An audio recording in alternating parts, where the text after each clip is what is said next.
یہاں ایک بات کرنے لگا ہوں، میرے سننے میں آیا ہے کہ ہماری عدلیہ میں سے ایک صاحب نے یہ کہا ہے کہ اسلام میں جبر نہیں ہے، زبردستی نہیں ہے۔ کوئی شخص کوئی بھی مذہب اختیار کرنا چاہتا ہے، اسلام رکاوٹ نہیں بنتا، لیکن اسلام کا نام لے کر اسلام کے خلاف عقیدہ رکھے، اس کی اجازت کس نے دی ہے؟ نام لے وہ کہ مسلمان ہے اور عقیدہ کفریہ رکھے، اس بارے میں کون سی آیت آپ کے پاس ہے یا کون سی حدیث آپ کے پاس ہے؟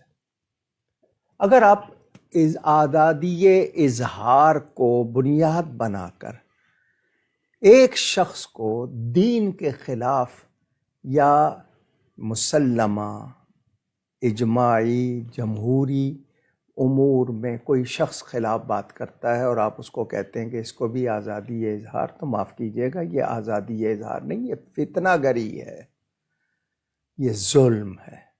ذہن میں رہے، مسلمان نہ کہلائے، وہ جو دین رکھنا چاہتا ہے رکھے۔ اگر وہ ختم نبوت کا منکر ہے تو وہ اپنے آپ کو مسلمان کہلانے کی کوشش نہ کرے۔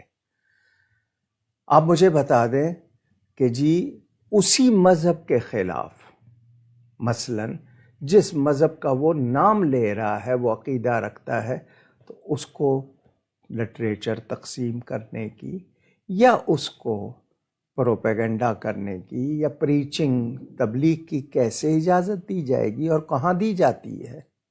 ذرا مجھے بھی بتا دیا جائے۔ دنیا بھر کے پینل کوڈز میں جو سزائیں رکھی گئی ہیں، مثلا حضرت عیسیٰ کے بارے میں، حضرت موسیٰ کے بارے میں، یا جنہوں نے اپنے مذہب کے بڑوں کے بارے میں رکھا ہے، وہ کیوں رکھی گئی ہیں؟ اگر آزادی اظہار ہے تو پھر سزاؤں کا کیا مطلب ہے؟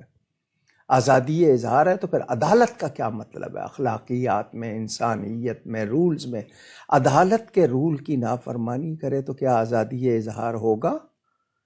تو دین کا مثلا ایک شخص تعارف کرا رہا ہے میں مسلمان ہوں اور ختم نبوت کا منکر ہے، تو وہ کہاں سے مسلمان؟